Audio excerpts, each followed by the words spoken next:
नहीं कि बाबा साहब का जन्म कब हुआ है? बाबा साहब का जन्म कब हुआ था? जय भीम भी बोल रहे हैं, लेकिन बोलो बाबा साहब का जन्म कब हुआ था? तुम बोलो बाबा साहब का जन्म कब हुआ था? चलो हटा, बाबा साहब का संविधान कब पास हुआ था ये बताओ। हाँ, संविधान कब पास हुआ था बताओ, मेरी बात सुनिए। संविधान कब पास हुआ था? नहीं, तुम बताओ बाबू, संविधान कब पास हुआ था? नहीं, हम जय भीम बोल रहे हैं, तुम संविधान कब पास हुआ था? बोल रहे हैं ना आप, भगवा के नहीं देखे। हम जय भीम बोल रहे हैं, तुम संविधान कब पास हुआ था बताओ बाबू। दिल से मूल कर्तव्य के बारे में बताइए।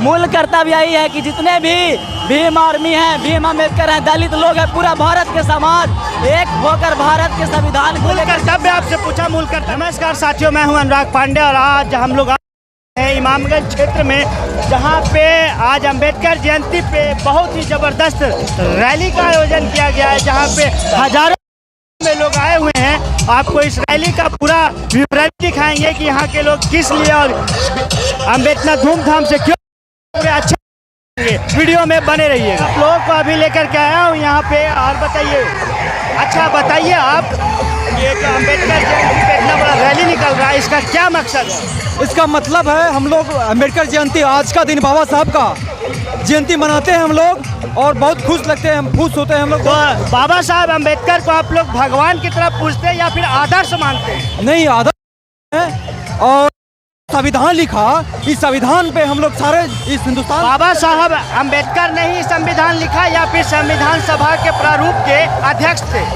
सभी ने लिखा मिलके, जितने भी थे सभी ने मिलके लिखा। उसी समय से बाबा साहब को हम लोग मानते हैं और मानते ही रहेंगे। और भी लोग हैं यहाँ पे, तो भैया जी बताइए हमको कि बाबा साहब अम्बेडकर का जो जयंती है आज कैमा जयंती है? 132वां 132वां जयंती है। तो हमको बताइए कि बाबा साहब अम्बेडकर ने संविधान लिखा था या फिर उस संविधान सभा के अध्यक्ष थे? बाबा साहब ने संविधान लिखा था, इसलिए उनको कहा जाता। अध्यक्ष बाबा साहब भीमराव अम्बेडकर थे। चलिए आगे भी मिलवाएंगे आपसे। तो आए भी आज इधर आइए। कौन क्लास में पढ़ते हैं? कैमा में पढ़ते हैं क्या? कौन क्लास में पढ़ते हैं? 10 क्लास में। 8 क्लास में। शक्ति प्रदर्शन जो हो रहा है, आप पढ़ाई करते हैं, बताइए कैमा जयंती अम्बेडकर साहब का मन रहा है? कैमा जयंती मन रहा है अम्बेडकर जी का? पता है? पता है कैमा जयंती मन रहा है? नहीं पता है भाई साहब। ये अम्बेडकर जयंती जो मन रहा है, इतना शक्ति प्रदर्शन हो रहा है, शक्ति प्रदर्शन किस लिए हो रहा है? SC/ST OBC ने और आरक्षणों के आधार पर और 134 में 132 में 132 में 132 में भीमराव अम्बेडकर जी ही संविधान लिखे थे। संविधान उन्होंने ही लिखे थे और दूसरे देश से भी कुछ मूल निकाल करके लिखे थे। संविधान सभा के प्रारूप के वो अध्यक्ष थे।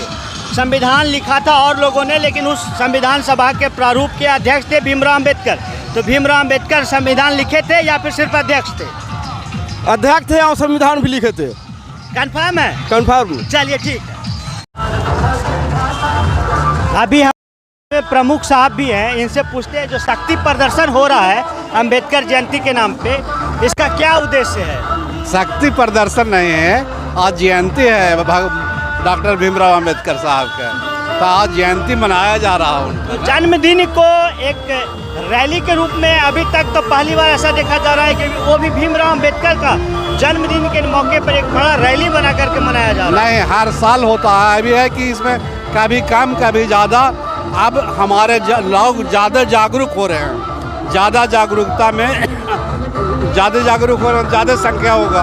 एक आखिरी सवाल, भीमराव अम्बेडकर को कुछ लोग भगवान रूपी पूजते हैं, वो कितना सही है? भगवान क्या है? सवाल क्या सवाल है? पूछ रहे हैं कि भीमराव अम्बेडकर को भगवान के रूप में पूजा जाता है कहीं कहीं पे, उसे आप कितना सही मानते हैं? एकदम सही, 100% सही मानते हैं। तो भीमराव अम्बेडकर को आदर्श मानना चाहिए या भगवान मानना चाहिए? आदर्श, जो आदर्श हैं, राम आदर्श ही हैं जिनको भगवान माना जाता है, उसी तरह से अम्बेडकर साहब आदर्श हैं, इसलिए हम लोग भगवान उनको। चलिए धन्यवाद। भीमराव अम्बेडकर जी के बारे में और इस जयंती के बारे में जो इतना बड़ा रैली निकाला जा रहा है, उसके बारे में क्या विचार है? हम सब अम्बेडकर 132वीं जयंती पर सभी आए हुए जितने भी बाबा साहब के विचारधारा हैं और भारत के निवासी हैं सभी को मैं शुभकामना और बधाई देता हूं। रही बात कि डॉक्टर BR अम्बेडकर किसी खास जाति और व्यक्ति के लिए नहीं थे, उन्हें सभी जाति चाहे जनरल कैटेगरी को हो, SC ST OBC के हो, और सभी के लिए वो बात की और संविधान निकाले हैं। दुनिया की सबसे बड़े लोकतंत्र का संविधान निर्माता रहे हैं। आज इनको केवल भारत में नहीं बल्कि पूरे विश्व में इनको धूमधाम से जयंती मनाई जा रही है। तो सिर्फ भीमराव अंबेडकर का ही इतना बड़ा जयंती क्यों मनाया जाता है? क्योंकि प्रारूप के अध्यक्ष सिर्फ होते, संविधान लिखने वाले में बहुत सारे लोग थे, उनके जन्म पे इतनी बड़ी जयंती क्यों नहीं मनाया जाता है? अनुराग जी, आपको मालूम होना चाहिए कि संविधान सभा की ये जो ड्राफ्ट कमेटी के अध्यक्ष थे, इसमें 284 सदस्य थे, लेकिन कोई ना कोई, किन्हीं को बुखार लग गया तो किन्हीं को डायरिया आ गया। अगर पूर्ण रूप से 2 वर्ष 11 महीना 18 दिन अगर पूरे ईमानदारी से कोई संविधान लिखने में अगर कार्य किए हैं तो डॉक्टर BR अम्बेडकर साहब थे। और बताते हैं कि जितनी इनकी जानकारी थी, आपको नॉलेज होना चाहिए कि 36 डिग्री इनके पास थी और 9 भाषा की जानकारी थी। पूरे विश्व में आपको पता होना चाहिए कि इनके जैसा विद्वान व्यक्ति नहीं रहे हैं। और जहां बाबा खुद इनको, बाबा महात्मा गांधी जब इंग्लैंड में फंसे थे तो उनको भी बाबा बोलने वाले इनको माने, इसलिए महात्मा गांधी बापू रहे और ये बाबा बन गए।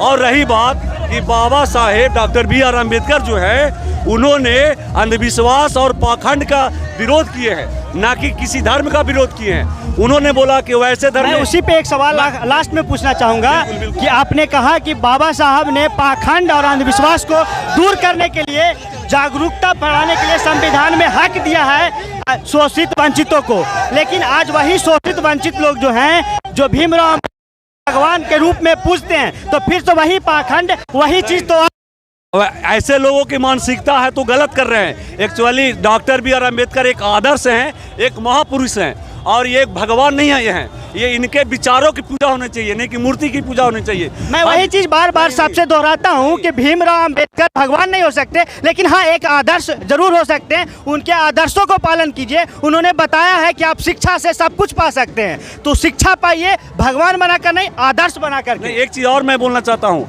कि पहले खास करके आप जानते हैं कि संविधान के पहले मनुस्मृति से देश चलता था, न कि संविधान से। तो वैसे स्थिति में आप जानते हैं कि यहाँ पर जो भारत के निवासी थे उसको 4 कैटेगरी में बांटा गया था, ब्राह्मण, क्षत्रिय, वैश्य और शूद्र। और आप जानते हैं कि शूद्र को सबसे निम्न दृष्टि से देखा जाता था। पहले हमारे लिए भगवान नहीं थे, हमको मंदिर जाने का भी अधिकार नहीं था, हमको मंत्र बोलने का भी अधिकार नहीं था, न पढ़ने का अधिकार था। लेकिन संविधान को आने से, संविधान को लागू होने से और बाबा साहेब ने खास करके वंचितों, शोषितों, दलितों और पिछड़ी का आवाज़ बन के 85% का आवाज़ इन्होंने बना। और आज उस संविधान में समानता की जो बात की, आर्थिक स्वतंत्रता की जो बात की, उसी के आधार पर आज हम मंदिर भी जा रहे हैं। आज भगवान के पहले हम कहाँ जानते थे? आज आपके जो ब्राह्मण समाज के लोग थे हमसे छुआते थे, रियलिटी है। आपको आज भी कहीं कहीं आप सुनते होंगे कि मंदिर में जाने से मंदिर को धुलवा देता है। मंदिर में कोई अगर भूया समाज का रियलिटी है, आज पे बात करेंगे जी कि आप संविधान जो भीमराव अम्बेडकर जी ने लिखा है, जिस कमेटी के अध्यक्ष थे, उस संविधान को आप मानते हैं या फिर जो संशोधित होते होते आज संविधान बना है उसको मानते हैं? बस एक ही, हाँ, दोनों में से एक चूज करना है। देखिए, नहीं, संविधान में संशोधन का प्रावधान है। हाँ, अगर लगता है किसको मानते हैं? अभी संविधान जो मूल रूप से पहले संविधान लागू हुआ है, मूल रूप से संविधान में लागू हुआ, वो उसमें कोई बुराई नहीं है। नहीं, उसी से एक सवाल पूछेंगे। जो मूल रूप से संविधान लिखा गया था उसमें शोषितों, वंचितों, SC ST जो भी लोग हैं उनके लिए आरक्षण सिर्फ 10 साल के लिए लागू किया गया था। केवल राजनीति में था, ये इसी चीज को समझना होगा लोगों को। केवल राजनीति में 10 साल के आरक्षण की बात की गई थी। हम आपके बराबर अभी नहीं आए हैं। हमारे लोग अभी, जिसमें 85% की बात है, उनको अभी पूर्ण रूप से जो आरक्षण दिया गया है, आप दिल से एक्सेप्ट कीजिए। क्या आज गांव में सबसे पिछड़ा वर्ग के कौन है? भूया समाज के लोग, सबसे पिछड़ा दास समाज के लोग हैं। आज भी मुसहर जाति के लोग पिछड़े हैं। उनको जितना आरक्षण का अधिकार पहुंचना चाहिए, उच्च वर्ग के नेता लोग उनको पहुंचने नहीं दे रहे हैं। यहाँ की जो सरकार ही, इसकी भी मानसिकता को चेंज करना होगा। तो हम आखिरी में लास्ट सवाल आपसे पूछेंगे कि जो जितना आरक्षण के लिए लड़ाई हुआ सब कुछ हो रहा है, लेकिन इस आरक्षण से क्या फायदा पहुंच पा रहा है आप लोगों को? हाँ या ना में जवाब दीजिए। नहीं पहुंच रहा है, लेकिन अभी समय और लगेगा। लेकिन इसका फायदा, गलत फायदा उठा रहे हैं लोग। नहीं, आई आपको लगता है कि गलत फायदा उठाया जा रहा है? धन्यवाद। और वही लोगों से बात करते हैं।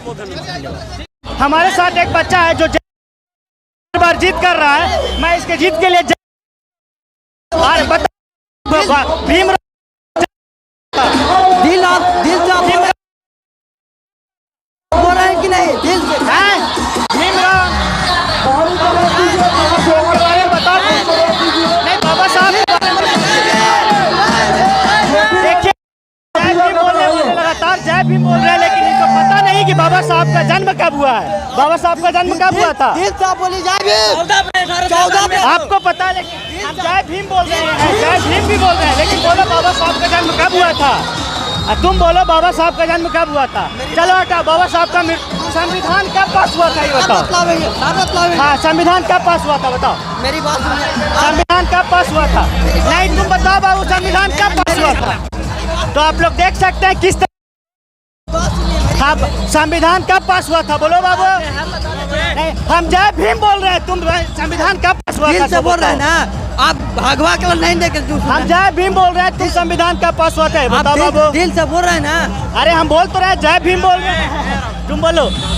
तो आप लोग बताइए, अंबेडकर जयंती जो मनाया जा रहा है, इसका प्रमुख उद्देश्य क्या है? देखिए, इसका प्रमुख उद्देश्य है कि जो दलित समाज है, पिछड़े वर्ग लोग हैं, उनको ऊपर उठाया जाए, उनके संविधान के बारे में बताया जाए, ताकि जो कुचले हुए लोग हैं, जो दबे हुए लोग हैं, जो अपने अधिकार को नहीं समझ रहे हैं, जो बाबा साहेब ने जो संविधान में अपना मूल अधिकार लिखा है उसको नहीं जान रहे हैं, उस अधिकार के द्वारा, इसराइली के द्वारा, मूल अधिकार में कितने तरह के मूल अधिकार दिए गए हैं? मूल अधिकार में बहुत सारे अधिकार हैं। उसमें हमको अधिकार बताइए। उसमें जैसे कि आप 18 साल के हो गए हैं तो वोट दे सकते हैं। उसके बाद मूल वोटिंग का अधिकार अलग हो गया। शिक्षा का अधिकार दिया गया। शिक्षा का अधिकार है। शिक्षा का अधिकार है। आप एक भारत में जन्म लिए तो उसका नागरिक है, ये भी मूल अधिकार है। नागरिकता का अधिकार अलग है। उस मूल अधिकार में है शिक्षा का अधिकार, शिक्षा का मूल अधिकार में समानता का अधिकार, मूल अधिकार में है कि आप कहीं भी जाकर के कोई धंधा कर सकते हैं, आप कोई भी धर्म को मान सकते हैं। मूल अधिकार में आप बताइए। मूल कर्तव्य यही है कि भारत को समाज संपन्न बनाना है, समाजवादी बनाना है। आवाज हमको सुनाई नहीं दे रहा है, आप हमको मूल कर्तव्य के बारे में बताइए। मूल कर्तव्य यही है कि जितने भी भीम आर्मी हैं, भीम अम्बेडकर हैं, दलित लोग हैं, पूरा भारत के समाज एक होकर भारत के संविधान को मूल कर्तव्य आपसे पूछा। मूल कर्तव्य आप सबसे बाबा अम्बेडकर का संविधान को अच्छे से पढ़िए और ज्ञान प्राप्त कीजिए उसके बाद, क्योंकि जय भीम, भीमराव अम्बेडकर हमारे भी नेता हैं, लेकिन उनको मानना पड़ेगा, समझना पड़ेगा। चलिए, आप देख रहे थे सच बिहार न्यूज़ 18। मैं हूं अनुराग पांडे, कैमरामैन सुशील शर्मा के साथ।